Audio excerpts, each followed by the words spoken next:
What? Oh my goodness. I didn't know this was happening today because we were supposed to record yesterday. That's my fault. Anyway.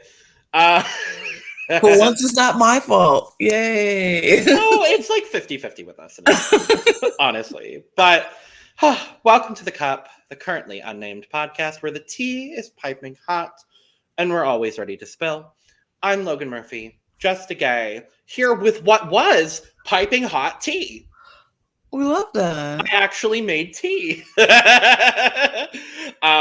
It may be very, very late when we're recording this, but I'm drinking some good English breakfast tea with a little bit of oat milk.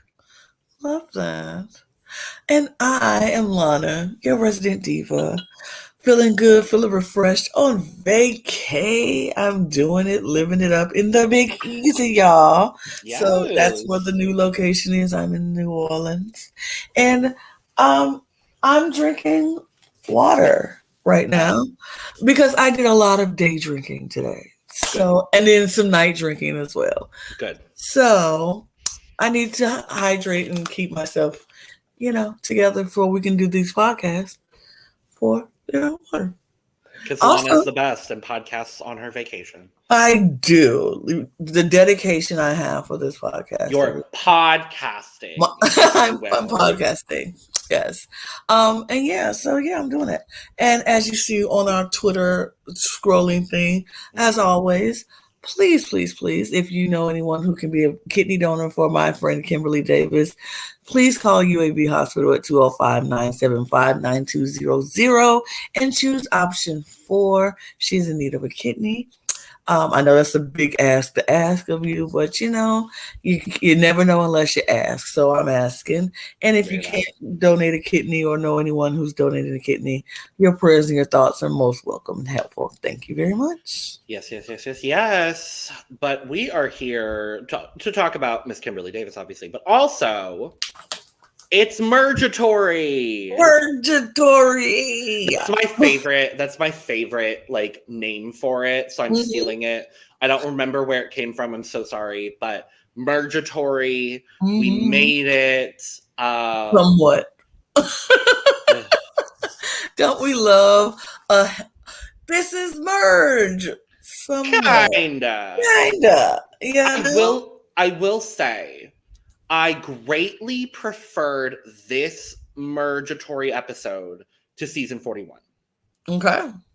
I didn't like the ultimate outcome at all, as opposed to 41, where I loved the outcome.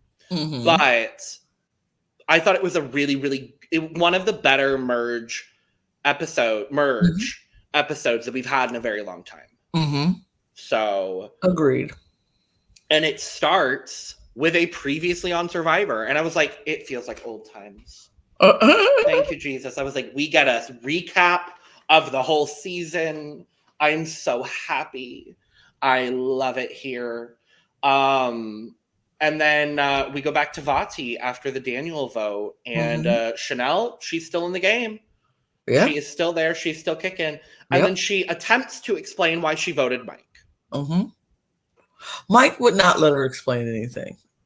Mike was very much talking over her. Literally talking over her. And she's trying to explain, and then he complains in confessional about Chanel doing this for herself. I'm like, yeah. Why wouldn't she? Because that's the name of the game. Because she was the other vote. I'm sorry. There's still unknown variables at play. And had she not voted for Mike and Daniel's shot in the dark happened successfully, she would have gone home and she wouldn't even be there. Hello. So yeah, like I'm like, why are we like?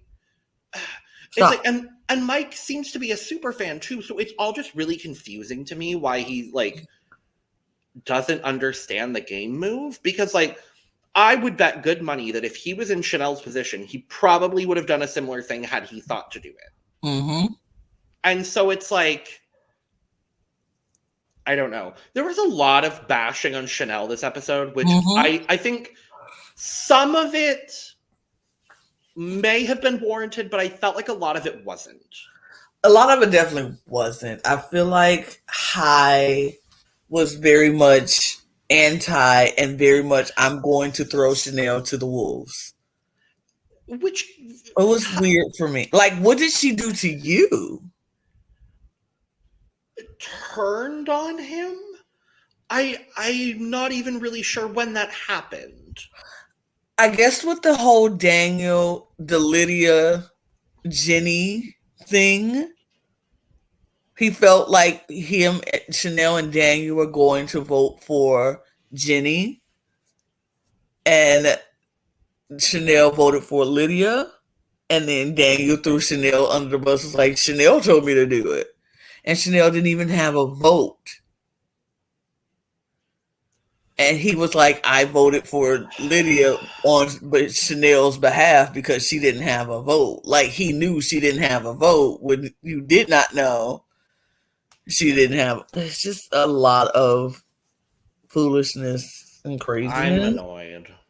And so I was very like, Hai, you're very much giving me things, attitude about Chanel that I don't feel is warranted, because like, literally she did nothing to you personally.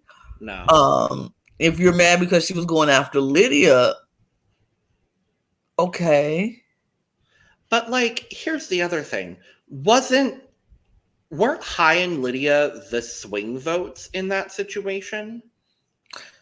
Like, they were the ones that had multiple plans? Unless I'm just like, or was it Chanel and Daniel? I don't even remember at this point. I think I want to say, okay, because Mike and Jenny we're always voting Lydia. Hai and Lydia were always voting Jenny. Chanel and Daniel were the two votes, but then Chanel didn't have a vote. Chanel didn't have a vote. Yeah. Okay. Well, that I felt like I remembered that a little bit of it may have been warranted, but it also seems like Hai took what Daniel said like to heart, and unfortunately in Survivor, perception really truly is reality, and so it seems like Chanel is just like not in a great position now because of originally being forced to work with Daniel. Yeah. But we'll talk more about Chanel. Chanel becomes a very central character in this entire episode. Very much so. One of a couple, but we have a quick diatribe over at the Ikawang tribe. The last time we get to talk about the Ikawang tribe, they were a mess, unlike Ika. But Tori will not stop asking Roxroy about what happened on the summit. Okay, this girl is relentless, and it's very annoying because, like, if I tell you the information that I tell you, and then I tell you I'm not going to say anything else about it, what part of that don't you understand? Why do you need to know everything? I'm telling you, I'm not. Roxroy literally was like, I'm not going to tell you what I told you, the information that I told you. No, that's fine, but like, I just wanted to, like, what was the choice? Like, what was, like, what? How? I told you what I wanted to tell you, but I don't understand. It's so, and he's the infuriating one. He's the one that's annoying. I'm like, girl, this man has told you, I don't want to tell you. I told you what I'm going to tell you. Now, if somebody is literally telling you I'm not saying anything else about it, why keep asking them? You walk away. You're like, okay, you're not going to answer me? That's fine. It's so funny because a similar situation is literally what got her voted out of sequester. And I'm like, truly, you've learned nothing. Like, she does not know how to calm down. Like, no. And it was so crazy because Drea and Romeo were sitting there like, she is persistent. Like, she is going to drive everybody crazy because she just won't just stop. Like, you don't have to know everything. And I understand in this game, you want to know stuff, you want to know information, but you're going about it the wrong way. People have to trust you enough to tell you information. And obviously, this man don't trust you enough to do that. So you know this. Why do you keep badgering him? Like, it made no sense. It made no sense at all to me. Well, we move on. We get to Merge-atory itself, and as we predicted in our last episode, and I was honestly very happy to see, there are a few variables that have changed between season 41 and season 42 with the Merge-atory twist. The first and least consequential, in my opinion, is that the food is from Applebee's. And I'm like, okay, cool. So you got an Applebee's sponsorship, and you had to put that in there. You had to hand fist that way, and cool. Yeah, cool. Right. Because the food last season was just like food from Ponderosa, right? Which is still like probably better than Applebee's. Well, it is what it is. Applebee's is good for what it is, and the food that they got was like, it wasn't like they went to like Le Bernardine or nothing and got them porterhouse steaks or nothing. Right? Like if it had been, I'm even trying to think of like, I don't know, if it had been like Ruth Chris. Sure, yeah, like, or even like a PF Chang's or something. Like that's very, very specific in like one food like genre, but like, I mean, but like even if they were like, this food was made from Wolfgang Puck, or some famous chef who came and flew in to make, like, no, it was Applebee's, and it's like, dude, anybody could go to Applebee's. Like, I have never seen anyone so excited for Applebee's in my life, and like, mind you, they haven't eaten for 12 days, so I understand. They probably would have been excited for McDonald's. Right, honestly, had it been McDonald's, I honestly wouldn't have been mad. They would have been excited for McDonald's at that point. Oh, absolutely. Like, I mean, they're going to do a fast food. Pull up Big Brother Canada and just do Wendy's. KFC. KFC. Like, yeah, they would have been good. Love to get Popeyes. I would have got some Popeyes. And then, if it had been Popeyes... Baby, I think I probably would have been just as excited as they were if I haven't eaten in 12. I would have been more excited if it was Popeyes. Go ahead. Go ahead. Oh, I was going to say, I will say that Applebee's quesadilla burger, that did look good. I've had that before, and it's pretty good. It's pretty good. Like, I go to Applebee's, and that whiskey burger, Chef's Kiss is great. I mean, typically by the time my entree gets there, I'm like 3 Long Island iced teas in, so I don't remember anything. Let's just be real honest here. But, because they're like $1 sometimes. I'm like, I'm absolutely going. Yeah, sometimes it's $2. You're like, cool. I will pay $2 even. Like, truly. So that was the first variable that Jeff tells us was changed.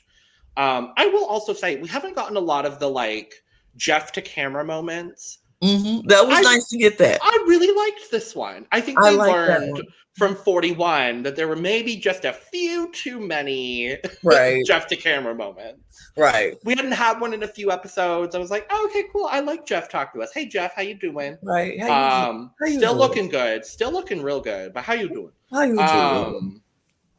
But yeah, so the second change is that the players will know in advance that the player sent to exile has a major like advantage in the game. Game-changing advantage in this game. Right. Which couples them with the third variable that's changed, which is that one of the winning 5 could swap places.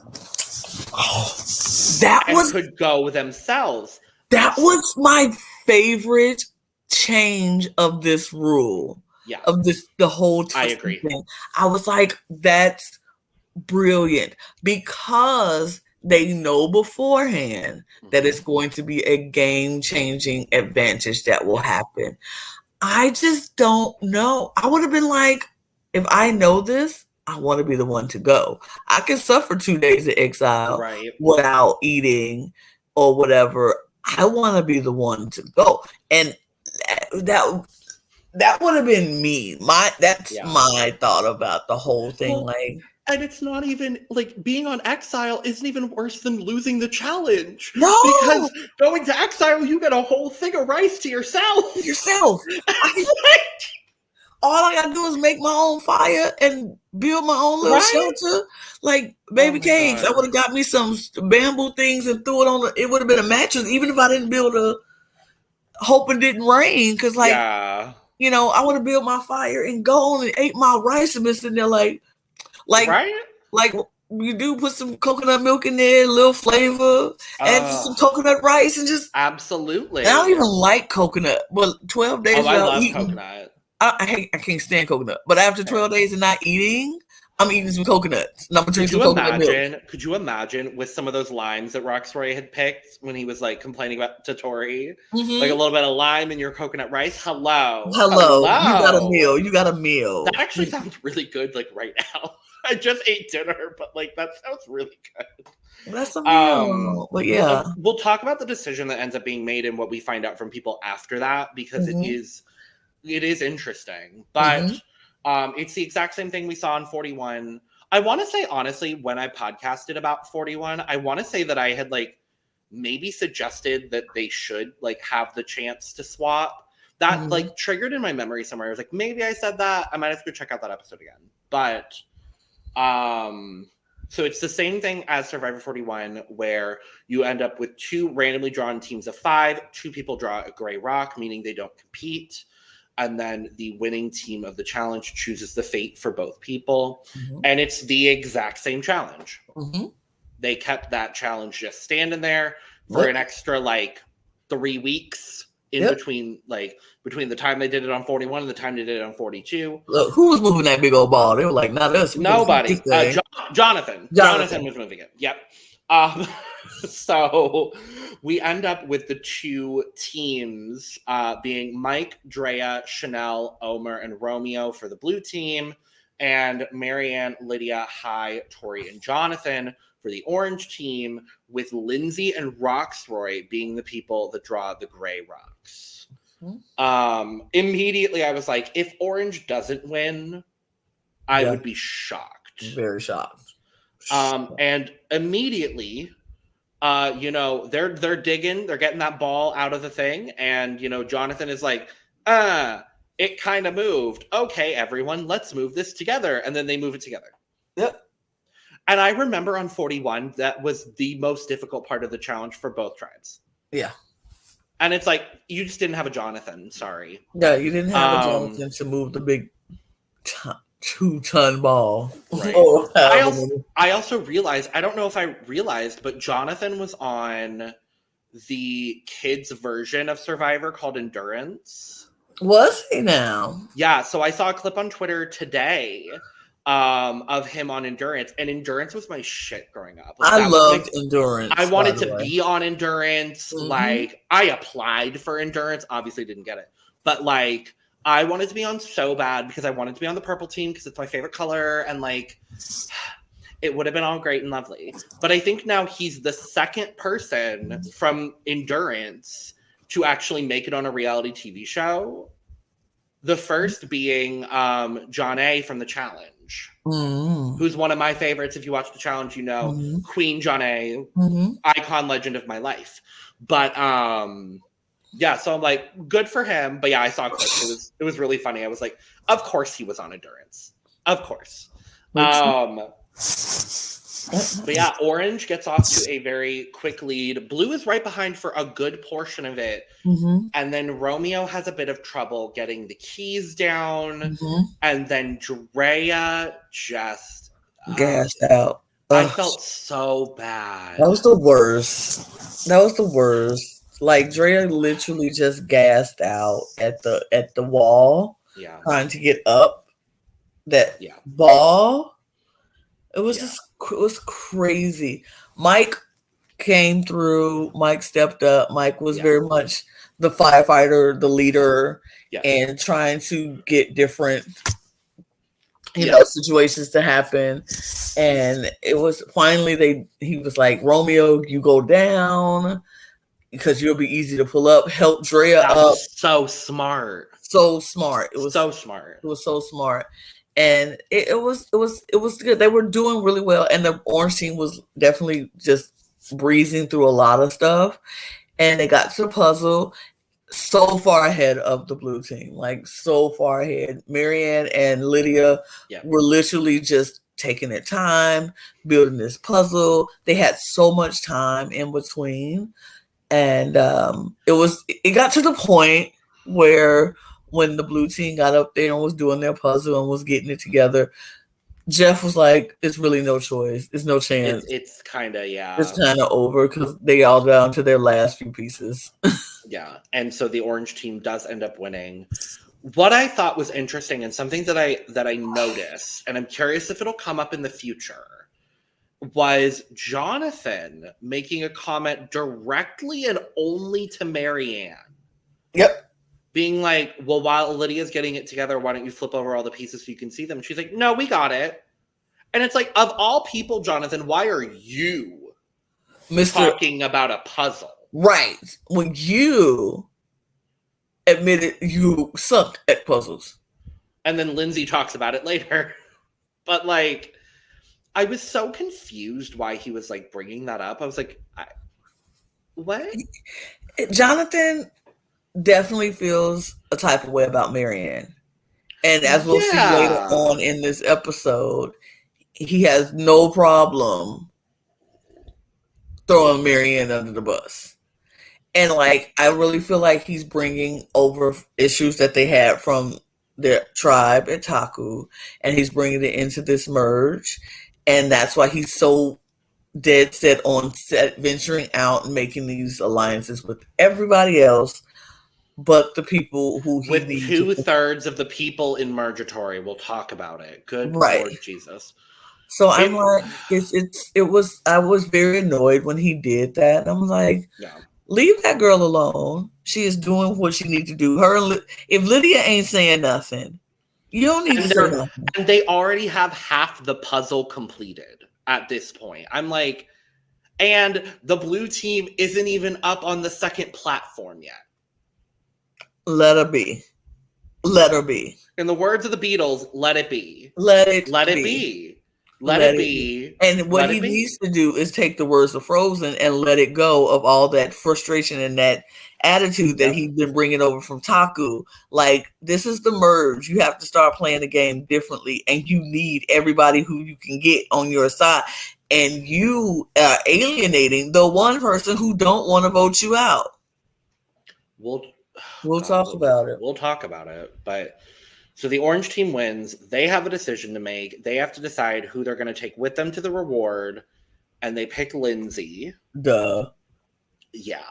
That was such a hard choice with Tori standing right there. Was literally, Roxy, I don't trust him. Well, the other interesting thing, and this wasn't even really, because the first person to say Lindsay basically was Marianne.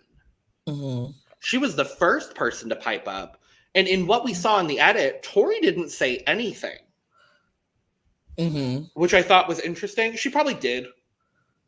But, like, it was so interesting because Marianne was the first person to pipe up being like, I don't think it should be Roxroy. And then someone, I think it was Lydia, was like, yeah, I don't think I trust him. It might have been Tori. I'm not sure.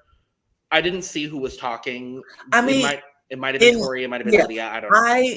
I understand why Marianne was like, it should be Lindsay. Marianne should have said that. Jonathan should have said that. Otherwise, it would have been a 2-2-2. Right. You just get the person so y'all can have the majority. You tried to do that. And so I understand. And I'm like, why? Yeah, Marianne, it should be Lindsay. Yeah. And then, so when they picked Lindsay, it was no surprise that they picked Lindsay. This is where the confusion comes in for me. Yeah.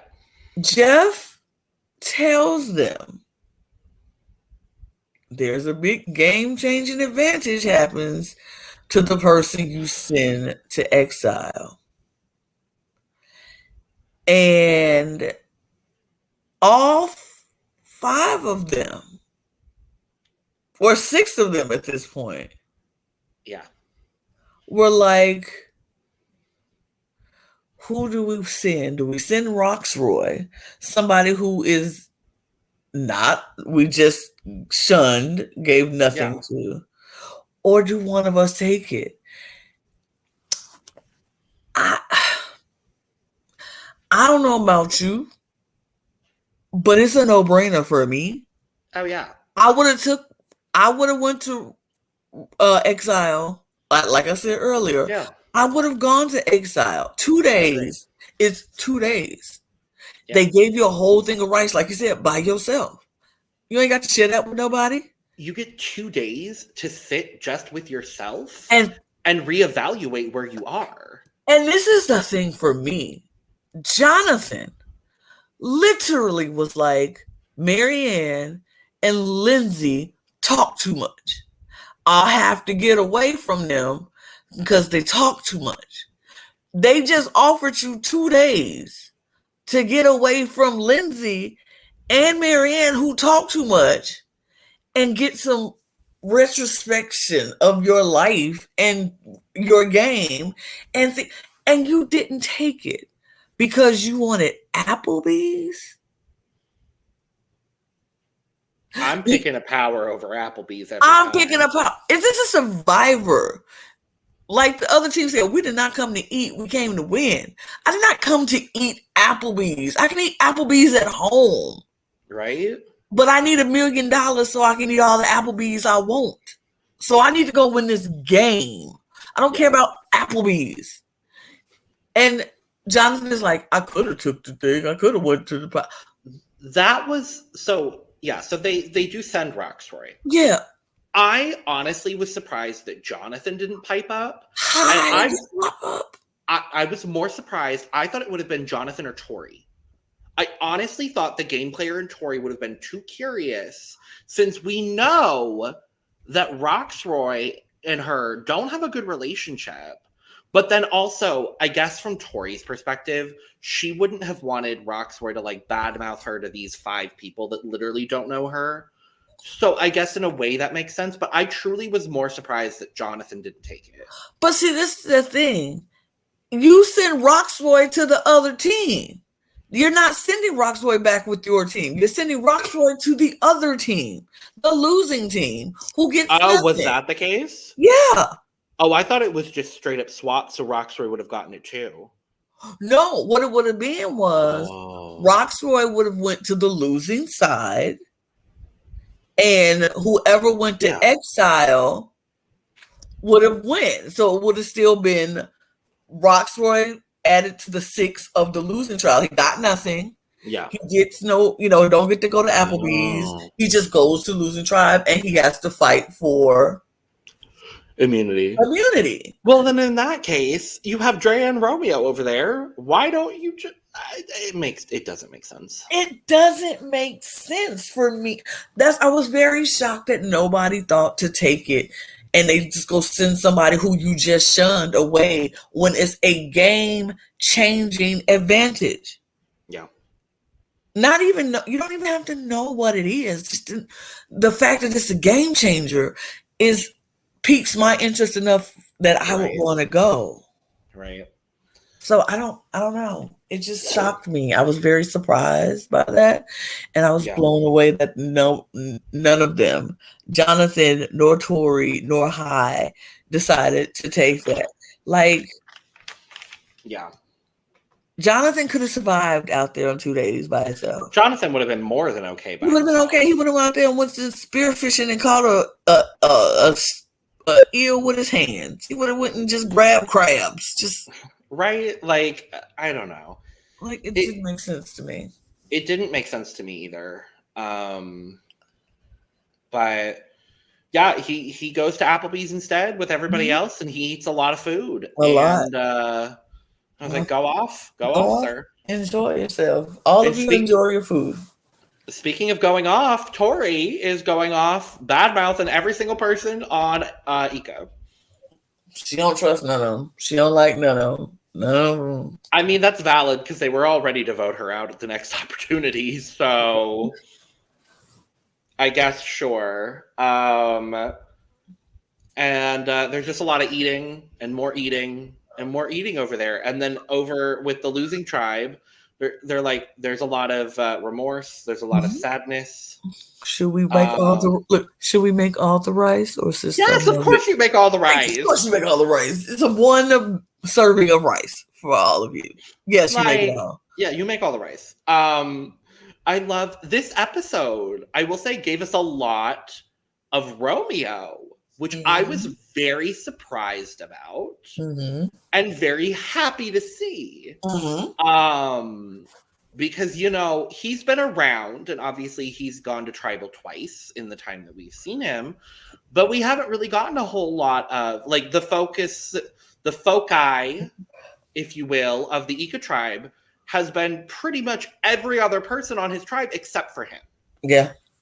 And kind of, he's really like the only person left in the game that we haven't really gotten a lot out of. Because like all of the Vati were involved in like the almost rock drawing situation. And then you see Taku, they're that close four. They're close four.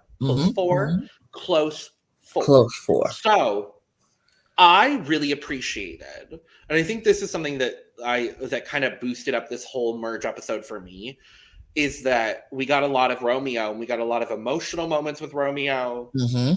And I was really just happy to see a lot of him, which the whole reason I brought it up is because he was like, sorry, America, I look like a skeleton. I love him. We'll talk more about him later, but I really like him. I like Romeo. I like seeing Romeo playing. Yes. And we get to see his game. Yeah. I did enjoy, like you said, all the emotional moments. I like the conversations that we got between him and Hai. Yes. Those were great conversations to have that needed to be had. I enjoyed seeing all different sides of Romeo. We saw the, vulnerable side. We saw his emotional side. We saw his game side, especially, we'll talk later, how we've seen even more sides of Romeo in this game. Because like at this point, Romeo was in limbo. He wasn't in a tribe. He didn't make merge. So he was trying to figure out what's the best way to save himself. What's the best way to get through this limbo phase and actually get to merge. So we see Romeo going around, and like everybody is trying to make new connections, meet everybody, and trying to build and establish these relationships. And this is where at the beginning, this is where we see relationships forming with Jonathan, Drea, Romeo, Hai, Lydia, and Roxroy was added into that. Yeah. So the alliance that ends up being made. It was of 8 people. Yes. And I made sure to write it down so that way we didn't forget anybody. And Omer. Because I was like, yes. I remember everybody. So the alliance was Drea, Roxroy, Jonathan, Lindsay, Omer, Hai, Lydia, and Mike. The only people being left out of that being Tori, Marianne, Chanel, and Romeo. Yeah.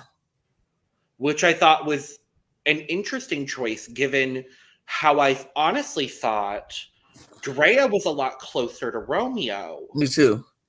Than Roxroy. Mm-hmm. So then it's interesting that Rox gets brought into this alliance. Perhaps maybe because he's not there. Yeah. And so Drea's like, I need to look out for him a little bit more than I do Romeo right now, because Romeo has the agency to be in the tribe, whereas Rox doesn't. Right. So I can see that too. Yeah, it was. And so obviously there ends up being a target from each of the original 3 tribes, because Hai is like, well, Chanel just really like turned on us and like really like backstabbed us, and so like I don't trust Hai, or I don't trust Chanel. Right. And then Drea's like, yeah, Tori's just like a menace. She's persistent. We just need to get her out. And then Jonathan being like, yeah, Marianne was going to be the next person to go. And then cut to confessional where Jonathan is like, well, I'm telling them that like Marianne would have been the next to go. And like, she probably would have been had we been forced to go to tribal. But like, I'm just like, I don't need them to know how close we are. And I'm like, sir, are you protecting Marianne or are you not protecting Marianne? Because that is the question on my mind right now. It doesn't feel she doesn't feel very protected to me from him. Like, yeah. I don't feel like you're protecting. Like, you can say, I don't want Marianne to go, but to actually put her out there as she's someone, like, you didn't even have to say anything. Like, it really didn't even say anything. Let them talk about Tori and let them talk about Chanel. You didn't even have to say anything. You could have been just like, okay. Yeah. Yeah. Unless they specifically turn around and say, so who from your tribe would you get rid of?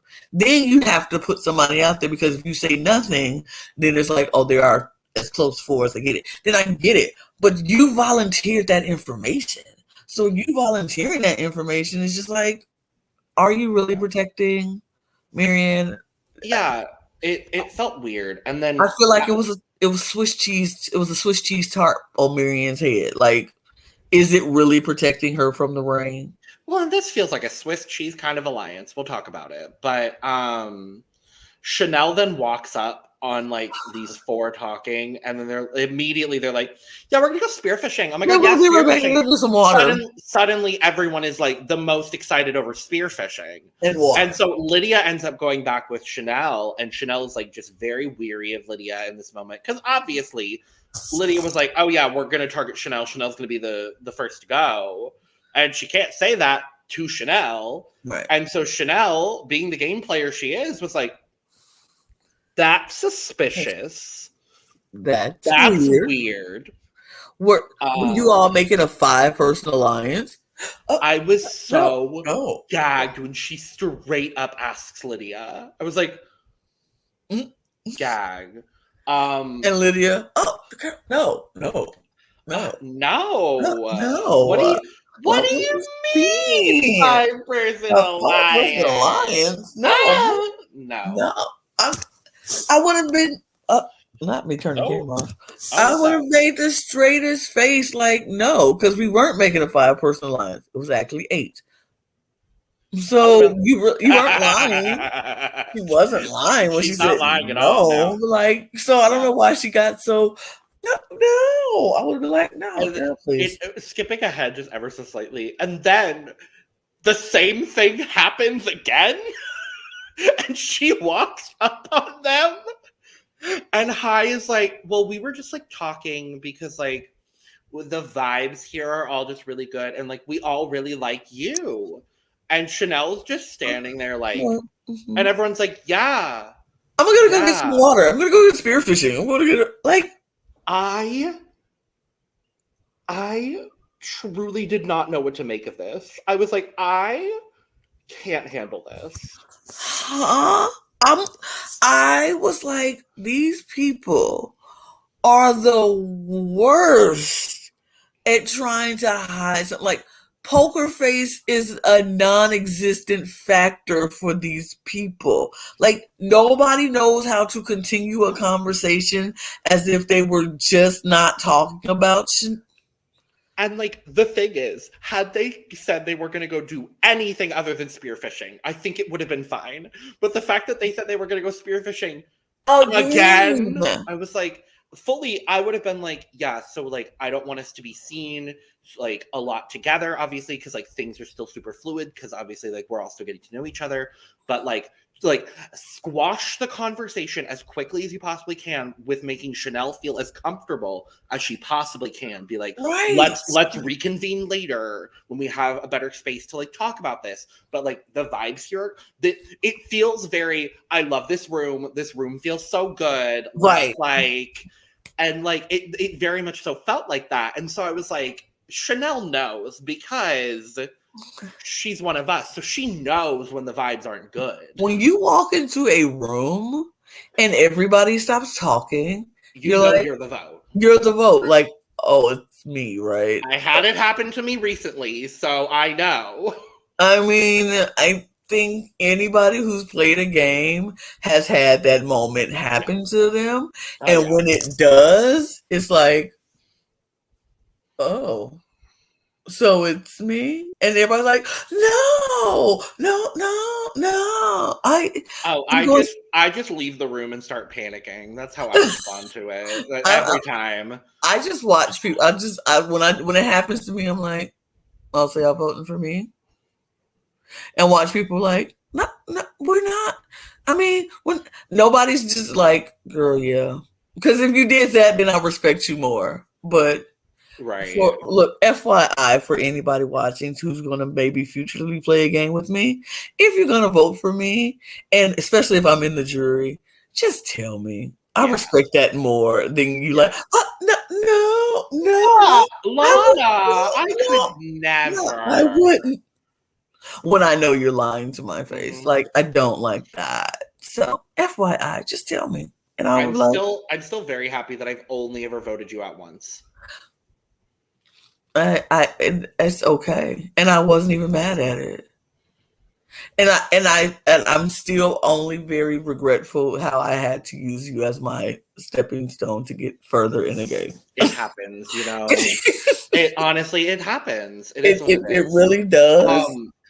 Okay. I did going back to Survivor. Tangent City, always. Mm-hmm.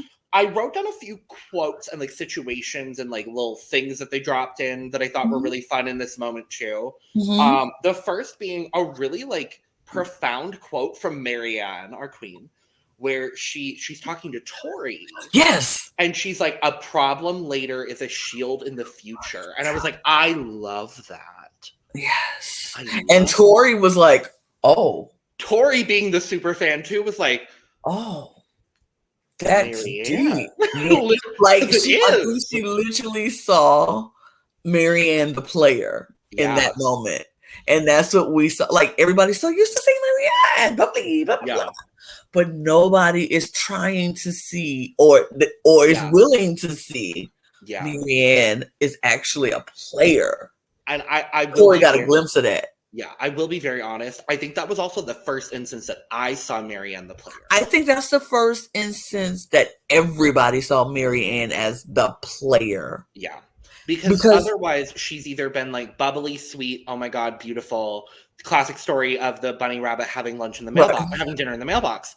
But then there's also like the only other things we've really seen her in are complaining about Jonathan or being on the bottom of a vote and very close to being voted out. So it's like, I mean, the first time we saw really profound and like glimpses of Marianne the player, I think was during the journey, during the summit. Oh, the summit, yeah. And we saw Marianne just actually like playing and thinking. Yeah. So I think that was the first time, the first glimpse. But this was the time, like, we've forgotten that. Yeah. We've forgotten that because it's been such a minute.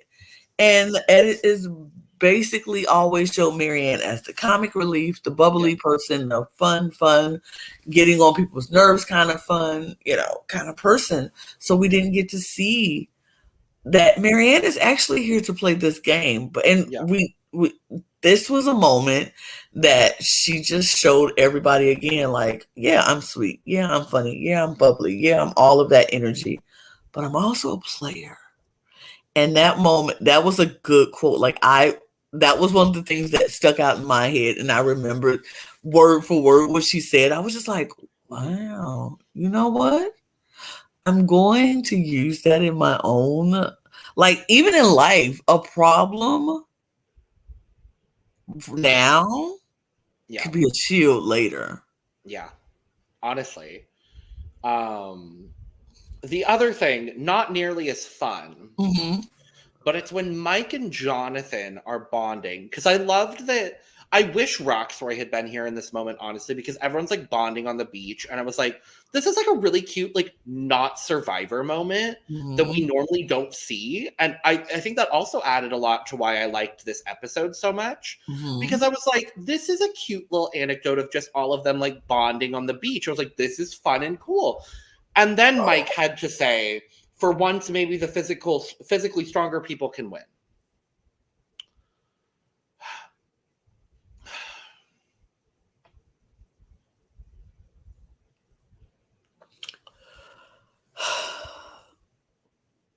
Oh. So he's clearly never seen Tony win twice. He hasn't seen Sarah win.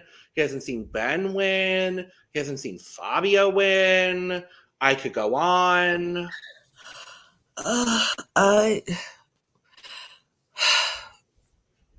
Men and these physical strengths outlook on life. Like, we talked about this during Survivor Australia. We sure fucking did.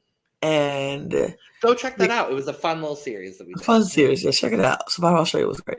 But now we're talking about it again because for some strange reason, men think that because they're physically strong, they don't have a chance to win this game. When obviously we've seen several. You just named several physically strong men who have won this game.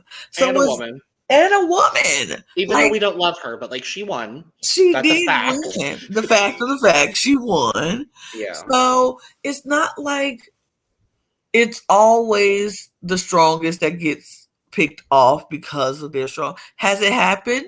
Yes. Yeah. It has happened before. A lot of times. A lot. But do it always happen? No. Is it going to happen this game? Yes. I hope so. I definitely believe it will because I feel like because people do see that threat very obvious. Jonathan is not making, and see, he made a statement when they were doing Applebee's and stuff that stuck out that made me laugh because he was like, people see me as this big guy. It's obvious to see it, so I need to lay back and lay low. And then you go out and catch crabs by the hands and just grab them up, like, and then you go running for a stingray. Like, yeah, I still don't think his strategy is bad per se. No. Because I honestly don't know what other strategy he would be able to employ successfully. He doesn't have anything else to do but be physical and be strong. I mean, and he said it himself. Like, he knows but he's trying to be more social, and I think it almost is working because people don't want to get rid of him because of how physically strong he is and because what he does around camp. Hyde said it, Roxroy said it, Mike said it. Like, they don't want to get rid of him. Lindsay don't want to, they don't want to get rid of him because they love what he does around camp and they want to. But I'm like, you keep holding on to him because of what he does around camp. Before you know it, you at the final five with this man who can beast his way through every competition. And we know what these in competitions are usually like. Very physical, very much strength induced. And if you have a Lindsay, Omer, Marianne, High even. Yeah. They're dead in the water. Because I honestly think that like the strongest people physically that are in the game currently it's obviously Jonathan. Mm-hmm. and then it's Rox and Mike, and then it's Drea, and like I don't really maybe Hai. It seems like Hai has a really good sense of his body, which is really really good. But I don't really necessarily see, and that's not a diss on anyone because everybody has their own strengths and weaknesses. But like they're the only ones that I see as like the physically strong, like the Aussies of the world. Like those are the only people that I could see beasting out challenge after challenge after challenge and winning.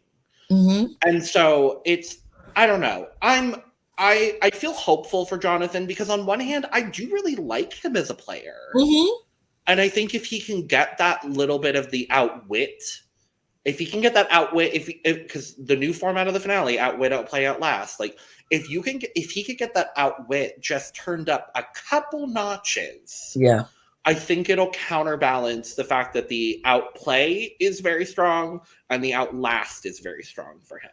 Yeah. At this point. I agree. I feel like his outwit is not happening because all the good plans that are laid forth comes from the person who I think did the doggone thing today, but we'll talk about that later. We will talk a lot about, I think we're both talking about Omer, which I'm that's what I said.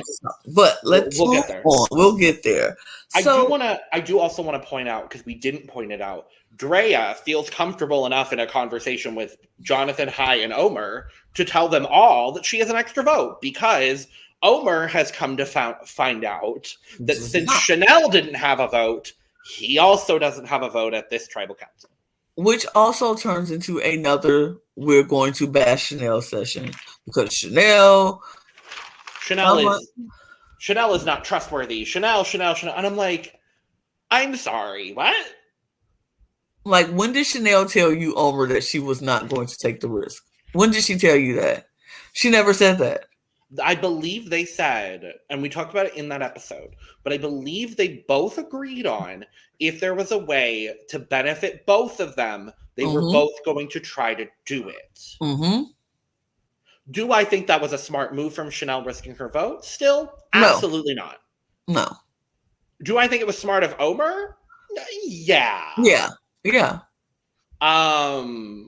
wasn't going to tribal. Exactly. So, well, should we talk about Roxroy? Yes. Because he annoyed me and endeared me to him in a 3-minute span. Okay. So he's on exile and he can't get this fire started. And then he gets it started, which I'm like, good. And then we get a whole montage of him. It felt like an HGTV show. It was like the best way to describe it. He was like, if you do this and you have this like bendable, like natural, whatever, and like, this is how you do this. And it felt very like, it felt like showboaty in the way of like an HGTV show. And I wasn't inherently mad at it. And then he's talking and he's like, he's happy to be here. And he's like, I'm in Fiji. And it's one of the few moments in Survivor where someone actually acknowledges like, I'm doing this and I'm like in Fiji. Right. Like, I'm going to enjoy this. But then he says that he's happy to be out here without his kids and his to annoy him, wife. And my wife to get bored and wants to nag me. And I said, I hope your wife filed for a divorce the day after this episode aired, sir. I was like, I'm sorry. I was like, sir, you're a stay-at-home dad. She's the breadwinner. How is she nagging you when she is taking care of home and taking care of everything, and you get to stay at home and watch the kids? Like, sure, that's a big job because that's not an easy job to do. All the stay-at-home parents. Right, yeah. But she's bringing the money and keeping you to live the lifestyle that you're living. So what? You go get on national TV and say she's bored and nags Hold on. Let me move my bang. What? I'm sorry. What? What? Bruh, you better be quiet before she take away your allowance. That's what you better do. How about that? But then. How about that? How about that? But then, juxtaposed with this whole thing, we get this, like, honestly really emotional moment that almost made me cry a bit, I'll be honest, where he talks about how he has keratoconus, I believe is how you say it. Keratoconus, because I have the exact same thing. Work. And when he said that, I was like, stop, I have keratoconus. So I knew exactly what he was like. My eyes are in a cone shape, and your prescription, your vision changes rapidly at a regular pace. And so if you don't get it remedied or taken care of, you could lose your vision. And that is what happened to my left eye. If you all can't see, I have a blue eye and then I have a brown eye. My left eye is totally gone. Like, I cannot see out of my left eye, but my right eye is, the surgery took, and so I was able to wear a special contact that I have to wear. Now, once I take this contact out, I see nothing. It's horrible. Wow. I mean, it's I don't see much. I can see up close, very close. Like, if I'm reading on my phone, it has to be like right here. Oh, wow. I can see how close it is for me to see. So it's that close. But other than that, I don't see without my contact.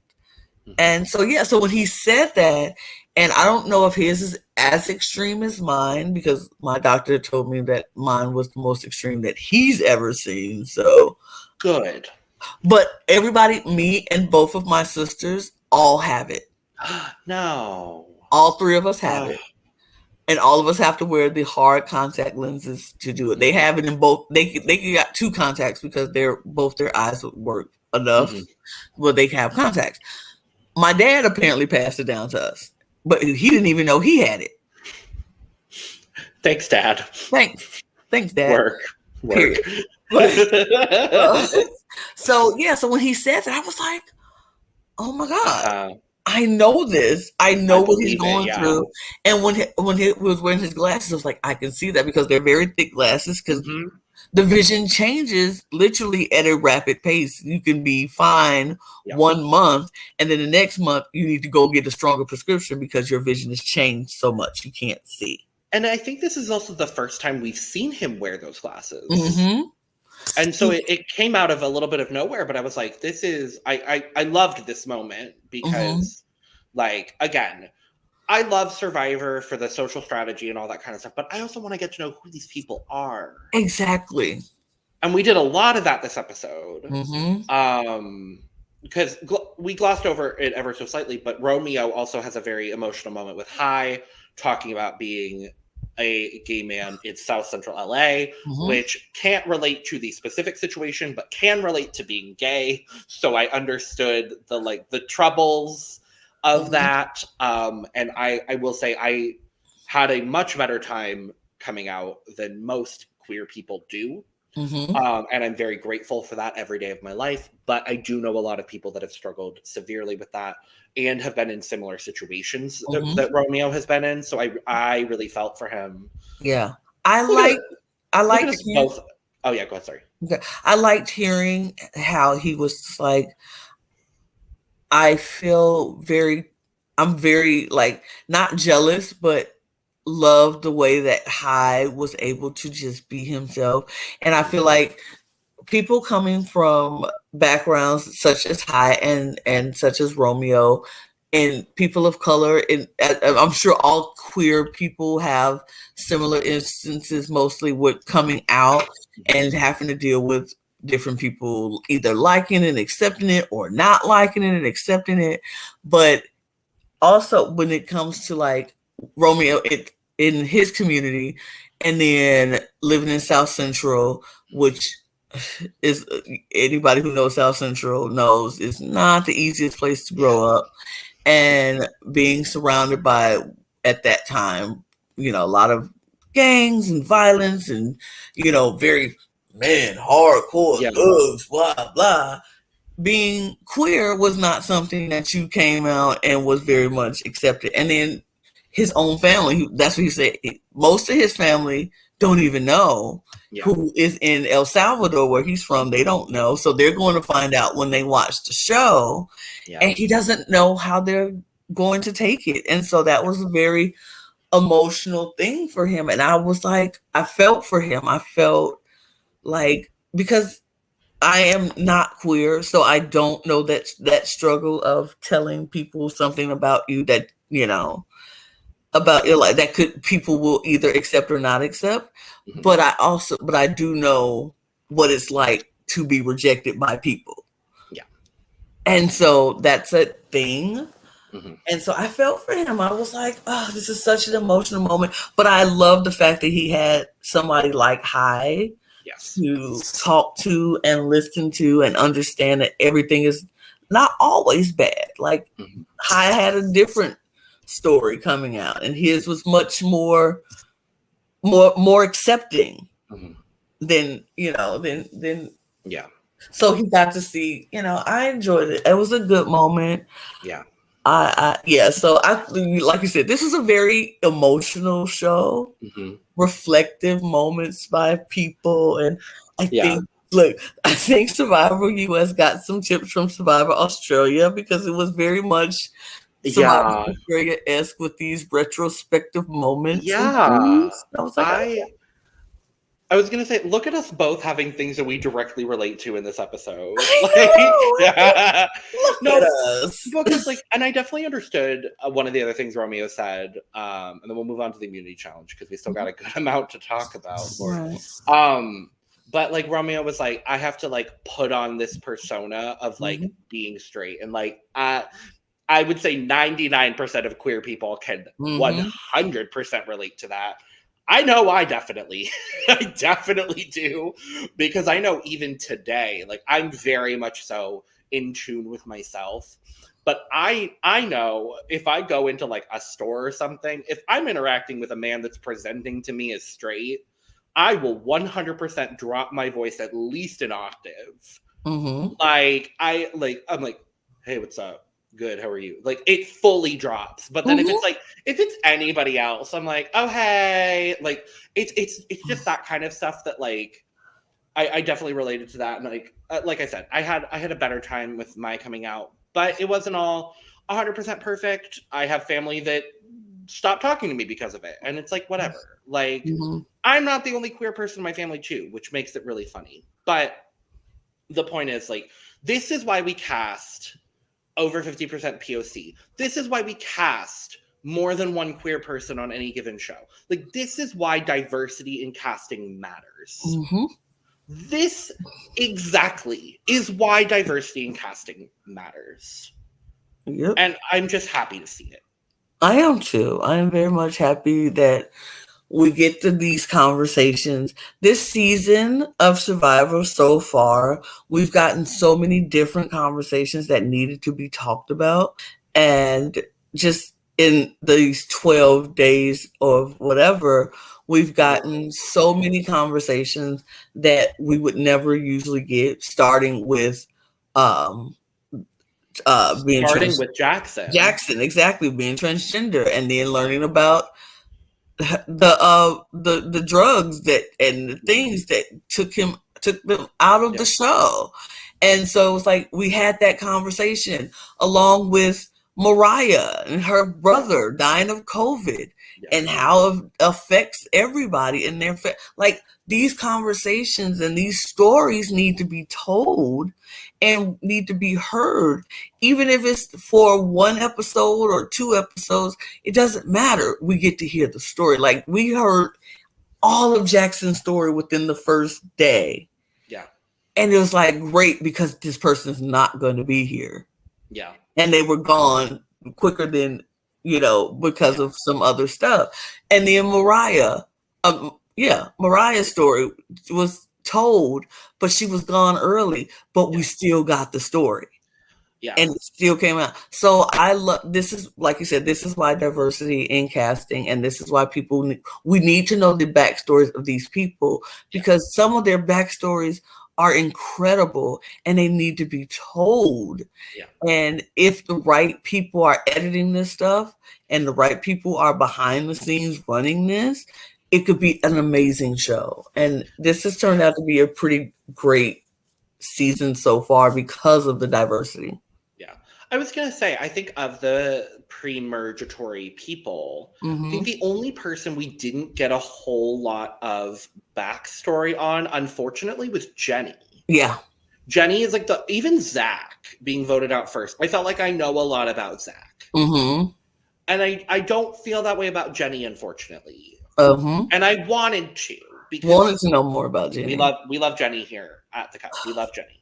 But even like Swati, we learned so much about Swati. We learned so much about Mariah and Jackson. And we learned so much about Daniel. Like, I was like, who's the other person? The wife. We didn't really care about him. Yeah. Anyway, but like we learned so much about these people and who they are, and like so far, I would say now with all of this that we've learned about Romeo and like a lot more about Mike in this episode too, I would say I know a good amount of information about every single person that's been on this season. Unfortunately, with the exception of Jenny. 17 out of 18 isn't a bad ratio, though. I mean, I don't know that much about Drea, though, either. I mean, yeah, I guess Drea is kind of the one person that's been a very, very game focused. Right. I think there's been a conversation or two, and I just don't particularly remember, but it's been much game with Drea, and I think that's Well, we know she was a hurdler. We knew that from like the first episode. I think most of what I know about Drea honestly came from her preseason bio. So, but yeah, we have to move on because we're an hour in and we still have not gotten to the immunity challenge. We'll go there because we see Roxroy with the with the hourglass. Jeff tells him same thing like you said with Erica. We saw it before. You break the glass. You reverse time. You don't break the glass, everything stays the same. Exact same scenario. Same. This is my thing. I'm like, and I said this last season with Erica, what are we taking the time? I said, is the producers telling them to draw it out to make it look? Because I would have been like, as soon as Jeff said it, I'm like, give me the hammer. Bam. Next. Well, and the interesting thing is with Erica, we got very much so I know exactly what I'm doing from the start, but I have to draw this out because producers told me to. With this situation, it genuinely kind of felt like it was a bit more of a decision from him. Yes. But I don't know why. I don't either. He was like, the big factor is the Tori of it all, which I do agree given their positions in the game. For me, if I'm Roxroy and I know that this means Tori isn't safe, I'm smashing it. I don't care who's on the other side. I don't even care. This also means that my other two allies from my original tribe are going to be safe with me. Work. I'm doing that.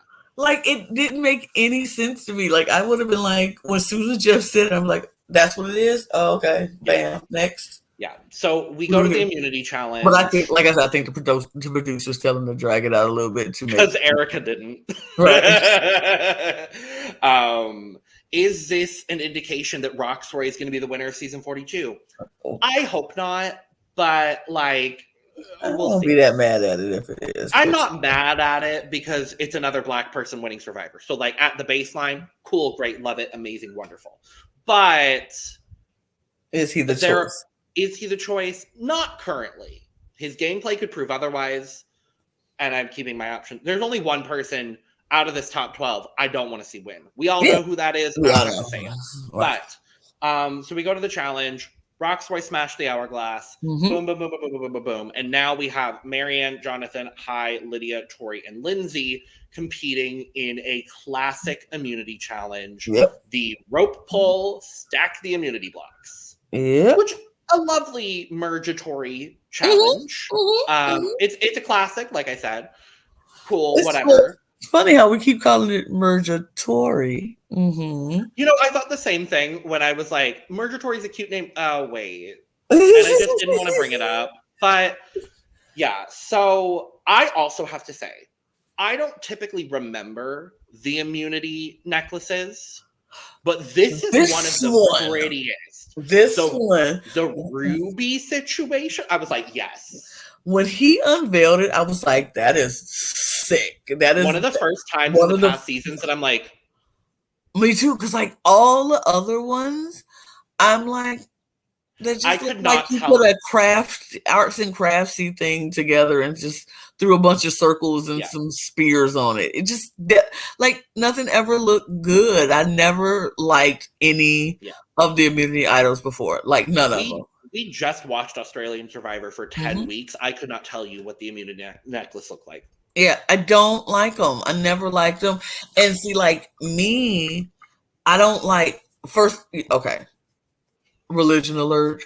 Sure. I don't like the whole thing of idols. Like, I don't like idols. I'm not a fan of idols. So if I ever went on Survivor, I would never touch the idol. Like if the group challenge win the idol, I don't want to be the one to go get it. Like, I don't want it. I don't want to touch it because I don't do idols. And even like the immunity necklace, I'm like, this is not really an idol. It's an immunity necklace, but like I would wear it for the show purpose because you have to wear it if you win it, and I definitely want to win it because I want to be immune. Exactly. But like the second I can take it off, I'm taking it off. Sure. I don't want to do it. That's just me. But like this one, this necklace is like I would have it on all afternoon. I would be like, this is cute. Like, look at my necklace. Just a bird on it. It got rubies on it, spears on it. It's cute. It's a statement piece, people. Truly a statement necklace in the best possible way. It was just so cute. I was like, this is a cute necklace. Like, this is one of the best ones. And so when Jeff was like, this is pretty badass, right? I was like, oh yeah, this is sweet. This one is a sweet looking idol. That's the best idol they've had ever. I'm going to say it, ever. Yeah, we'll talk about it more later too. I felt like we got a lot more of Jeff's personality in this episode. Yeah. And kind of in this season, a little bit. Like I feel like it's taken all this time for Jeff to finally realize that he can do more instead of just sticking to the script. It's okay to relax a little bit and not just be very typical, very, stick to the script. Like every week this is going to do, and then you're going to say this, you're going to do that. Yeah. You can just be personable with people and talk to people. And like you said, we can talk about it later because we saw it even in Tribal Council. We got to learn something about Jeff. I was like, oh my God, what? Like, break the third wall a little bit, Jeff. It's okay. Truly surprised. But yes, rope pull, hold the blocks, immunity, boom, boom, boom, boom, boom. Mm-hmm. This was a much closer challenge than it is on a lot of seasons. Mm-hmm. We get crossfade, basically. Mm-hmm. Then we get to the point where it's Jonathan, Lindsay, and Tori. All with 6 blocks. Mm-hmm. And I believe it was Marianne and Lydia had like 4 or 5. Like it was super close. Mm-hmm. And then High drops. Yeah. And then Lydia drops. And then Jonathan drops. Yep. And then it's Tori with Lindsay right behind, and then Lindsay drops. And then it's Tori with Marianne right behind, and Marianne drops. And Jonathan keeps dropping. And ultimately, Tori wins immunity. I mean, and she did it hands down. Like, she did the damn thing. She did the dang old thing. She never dropped. No. She just did it. And I feel like this is one of those challenges that Tori has probably built in her backyard and practiced. Because it's probably going to happen. I will say, again, don't love Tori. As a human, as a player, none of that really. I do have to say, though, I had a reaction when she is announced as the winner and immediately breaks down, because as a super fan, I would do the exact same thing. Yeah. And so knowing how much of a super fan she is, I was like, I'm happy for you that you got to live out this dream, because this was probably one of her like bucket list items coming on the show. You want to win immunity. Exactly. So in that regard, congrats to you, Tori. I'm happy that you got that moment for yourself. Also, I also feel like in that moment, she knew she was going to go home. If she did not, the second Roxroy said he switched it, her face dropped. Like we didn't even talk about that, Lana. Yeah, her face dropped, and then her going off on Roxroy. Like, I was doing this. She has the cheek, the nerve, the gall, the audacity, and the gumption to be like, oh, I thought I was sending you as as a tree, like I was sending you to help you.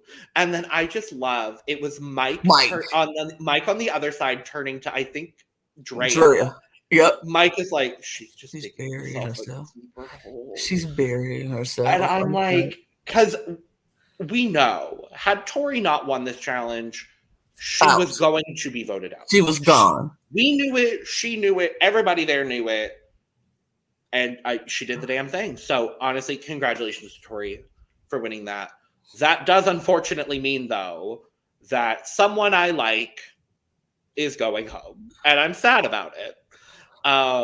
It was, because this is the thing. It was either going to be Tori, Chanel, or Marianne.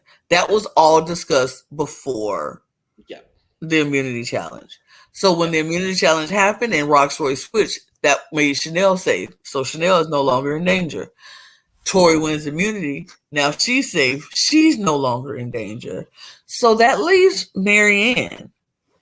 Now, let's go on after this challenge. Let's talk about the Omar of it all. Because do we want to talk about the Omar of it all or the Romeo of it all first? Okay, let's talk about the Romeo of it all first, because Romeo now has a new swag about himself now. Because now Romeo is safe. Mm-hmm. Romeo has a buff. Romeo's in Merge. So and he's on the jury. As Jeff Drink Every Time, Jeff said the person who gets eliminated isn't going to make jury. One of y'all won't make it. So it's like, oh, okay. Yeah. So talk about the Romeo of it all. Yeah, Romeo has his swagger, and Romeo has his, this new perception online. So Romeo's ready to play the game. So Romeo is like, yeah, I know what we said, and I know who we were thinking, but there's an opportunity here. There's an opportunity to do something that is huge. Huge being the key word here. It's something to do that is huge. I say we go after Jonathan. So he's like, we need to do Jonathan because he can beast everything from this point on. If we let him, we need to do Jonathan. So it's like, oh, Romeo's now deciding I'm here to play now, and I need to make a huge move. So Romeo's doing the doggone thing. He is going around, and he's like, it's the Jonathan of it all, y'all. I know we said, Marianne at this point, but what about Jonathan? Are we just go take this opportunity to see him sitting on the block all vulnerable, and we not go take the shot? Mm-hmm. And he got folks thinking, because then Lydia was like, I'm okay with doing Jonathan if that's what we want to do. And then Miss Lindsay is like Matrix style deflecting every single thing coming Jonathan's way. Like, Jonathan, wait. Because Jonathan's such a provider. He does so much around camp. We need Jonathan. So what about Marianne? And it's like, and so Chanel, being the person that games like she is, like, okay. And as soon as Lindsay leaves, she's like, did you see this? Talking to Lydia, like, do we see how quickly she deflected? And they much more tighter than what. That's suspicious. That's weird. It's weird. Like, and then, oh God. Yeah. So then Jonathan, obviously Lindsay then takes this information to Jonathan. And Jonathan goes to Roxroy, Romeo, and Drea saying that he's voting Marianne. We then also see in a separate, this breaks into two conversations. Lydia then goes to Omer and is like, I think I'm going to vote Jonathan. I'm just not confident in the 8. And that is the wiggle room that Omer needed to work. I was so impressed with Me Omer. Too. The Omer factor of it all. Omer was like, look, I need my 4 tight. I need my 4 here. We get rid of Marianne now with the extra vote and the idol. We're just throwing away prizes that we can use for us later. Why do we throw away the prize before we eat the cereal? We need to eat all of the cereal and then get to the prize. Marianne has the prize. Marianne has the power. So we need to keep Marianne around for a little while. Get the prize out of the cereal. Take out the wrapping and use the prize. Don't just throw the whole box of cereal away and you ain't take the prize out. You got to dig down in there and get that prize first. And then if you don't want the cereal, throw it away later. Exactly. So he goes to everybody, their mother, their second cousin, the cameraman, and is like, no, we're voting Lydia. No, we're voting Lydia. I mean, literally was like, Lydia don't trust the 8. Lydia already said she don't trust the 8. Drea's face was like, oh, wow. Drea! Oh, God. But then Kai is like, well, crap. That's my number 1 that I said I would go to Rox for. And now the only other person he said that about is Jonathan. And I'm like, I'm sorry, Hi, you've known him for 2 days at this point. 2 days. You have had full conversations with him for 2 days. And you're willing to go to Rox for him after 2 days. Okay, go off, King. But anyway, he's like, well, I can't do Lydia because that's my number 1. That's my ride or die. So he starts matrixing, but he can't seem to decide whether to put the votes on Jonathan or Marianne. And that ends up being the ultimate, moment of it all. But Omer, I knew Omer was a game player. I've seen it. I've seen glimpses of it. I've seen as much as we could possibly see. Look, this is where I was saying the outwit part for Jonathan is not strong. Because every move strategically that was made was a plan from Omer. Yep. Omer started the plan, Omer directed the plan, and Jonathan just followed what Omer told them to do. And Omer even directed the Mariah vote, if I remember correctly. Oh, yeah. That was all him. It was all Omer. I mean, Jonathan, so this is the thing. In that vote, Jonathan didn't really want to vote for Marianne. He kind of had a soft spot at that time for Marianne. And Omer and Lindsay was a softer spot for Mariah. So it was kind of like Omer was the one making the decision and deciding, is it going to be Marianne or is it going to be Mariah? And it came down to Omer telling Lindsay, which going to be Mariah, because we keep in Mary. And that's why the vote was 3-1. Yeah. Or 4-1. 4-1, yeah. So we go to Tribal, and the majority of this Tribal is consumed by this comment that Hi makes, which, again, comes back to the conversation that Hi and Romeo had. Lydia gets in on this conversation, which I really appreciated Lydia's perspective, also because she is a queer woman. I believe she's bisexual, but I don't want to say for sure, so I'm going to say queer, just as the umbrella term for everything. But Hi talks about coming out here and showing what parts of himself he wants to show. And it's such an important thing for everybody, But I feel I might be slightly biased here as a queer person myself, but I feel even more so for queer people because we have to constantly do it in our lives. And we have a pretty good, like, I feel like I'm pretty good at like showing people the parts of myself I want them to see and not showing people the other parts. Is that ultimately detrimental to some relationships I make? Perhaps, but that's a conversation for another day. I do agree with you. I agree with you 100%. Yeah. I feel also I would be remiss to say how definitely I think everybody does that. We show people what we want them to see. I feel like Drea, Chanel, even Roxroy, you have to show people a side of you that makes them comfortable. Absolutely. And so everybody knows how to code switch, is what we like to call it.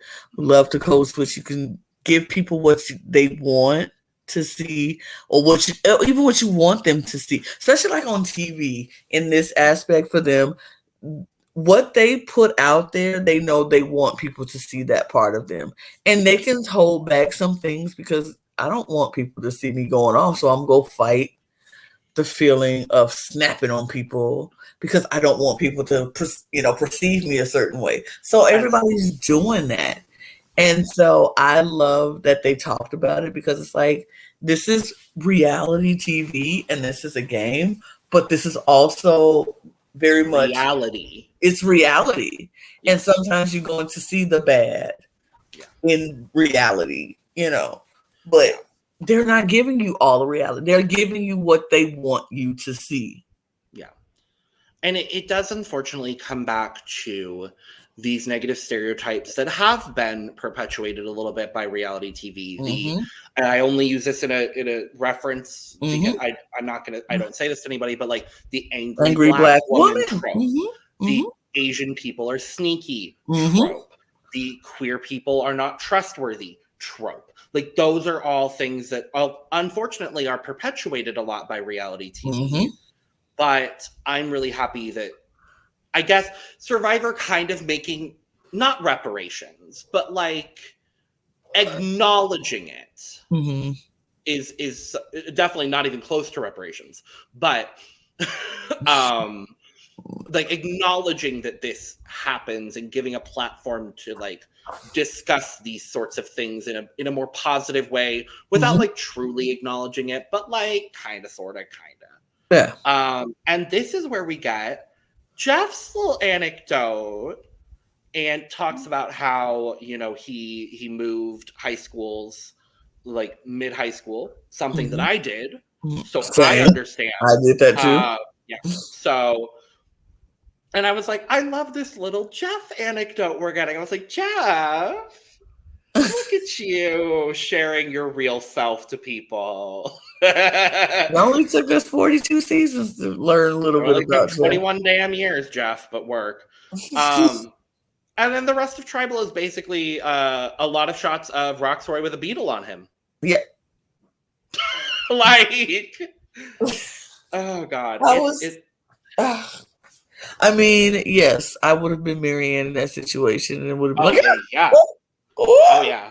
I would have been worse probably because when the beetle landed on his shoulder, I would have got up and walked away because I don't want the beetle to decide to jump off on him. And I don't care who's at the far left. I need you to switch with me right now. I'm so sorry I can't do that. I'll sit on the floor. I don't care. I'm just not. I love that. I'm not sitting over here. Totally. And I mean, I did enjoy Little Roxroy's take. Like, look, we're in their world. We're interrupting. Yeah.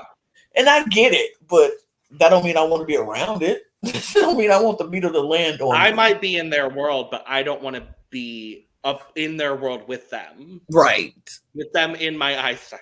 On me, on my body, on my person. That's hard. We go to the vote. There's no idol play. There's no extra vote play. There's no shot in the dark play. Nothing. Because Marianne was like, it was funny because everybody knows who has idols. It's just like everybody knows. And so Marianne looked over and Romeo was like, and Omer was like, And I'm like, I love this, I do honestly. too. I was like, okay. That's a fierce alliance. Romeo, Omar, Marianne. I want that to I'm continue here being a for it. thing. I'm Yeah. here So for it. the vote ends up being a little bit more spread out than I had initially anticipated. Same. But it ends up being 6-2 to 2-1. And Lydia gets voted out. Homer did what he had to do.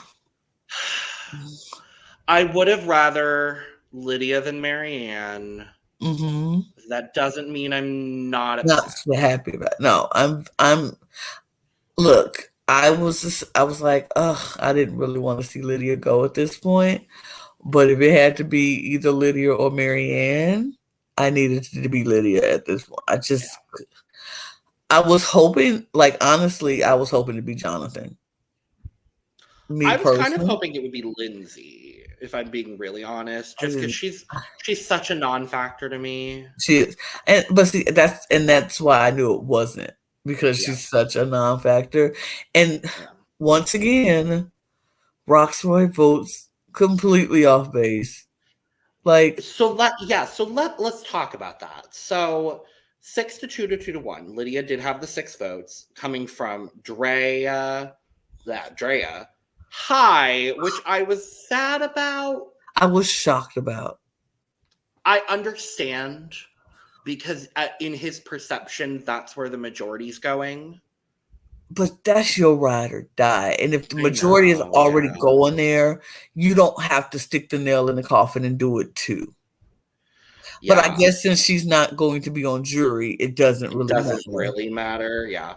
So Drea, Hi, Jonathan, Lindsay, Marianne, and Mike, which kind of have become the core of this, what was the 8.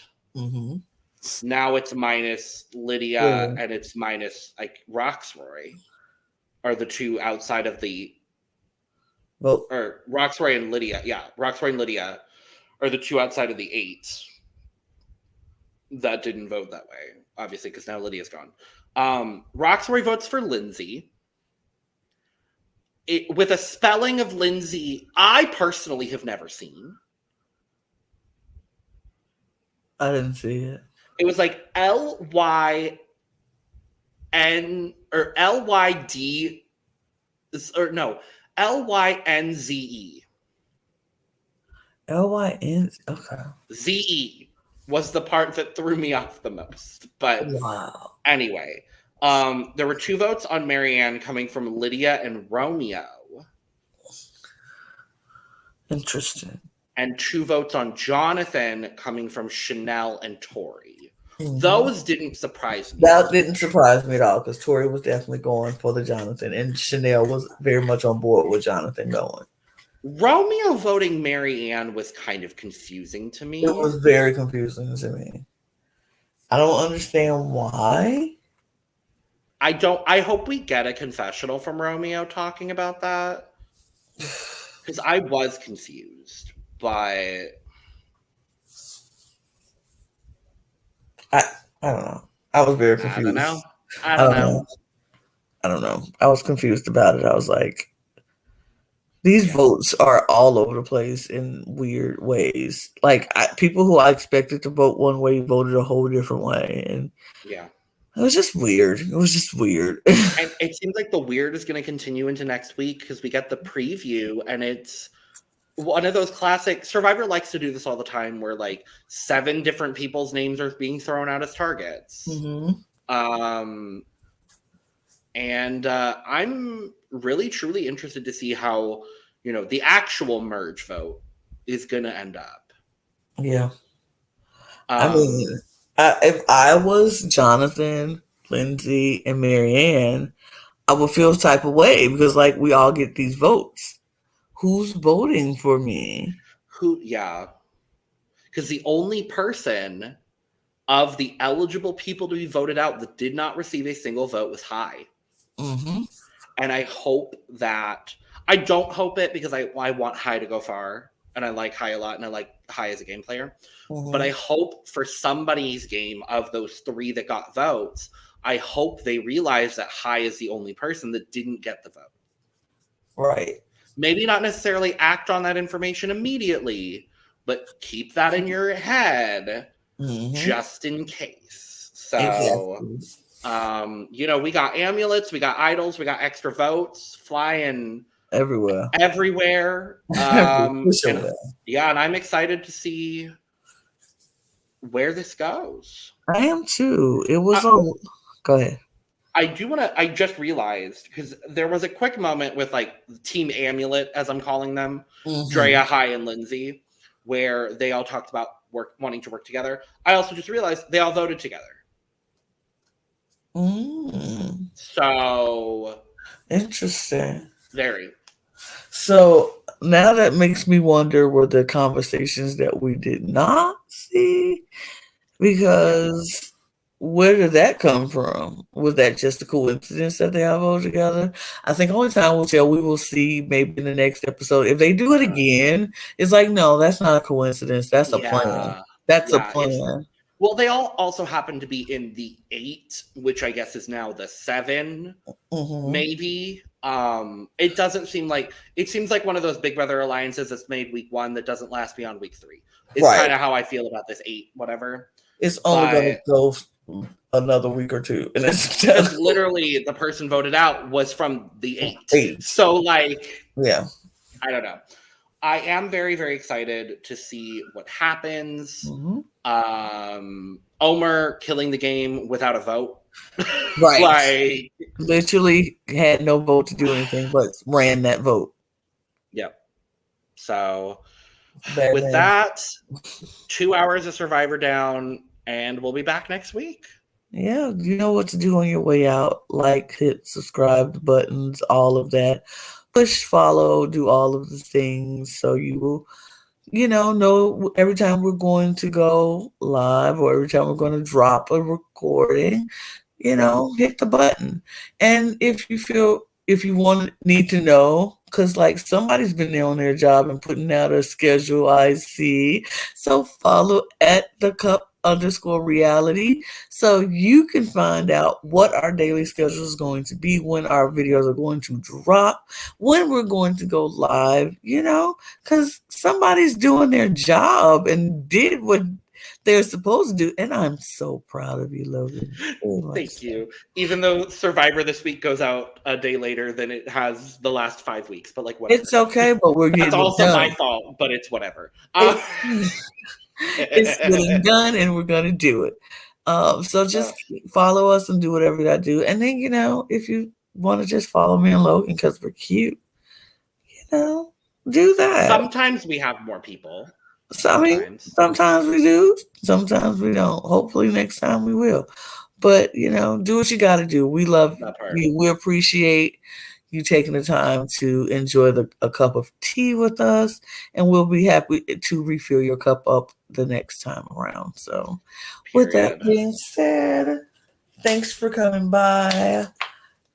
Cheers, y'all. Cheers. Cheers now. Bye-bye. Goodbye now. Goodbye. Goodbye. Farewell. Goodbye. Auf Wiedersehen. Goodbye.